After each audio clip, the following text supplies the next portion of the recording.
সেই ক্লাসটা দিয়ে আমরা কি করি ফল হয়ে আসে। তাহলে আগের বারে যে দিদিটা এসেছিল আর কি কি বলেছিল মনে আছে?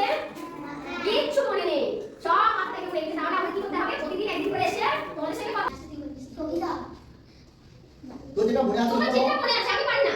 হ্যাঁ তোমার যেটা মনে আছে সেটা বই আমি কি আছে আলোচনা করবে।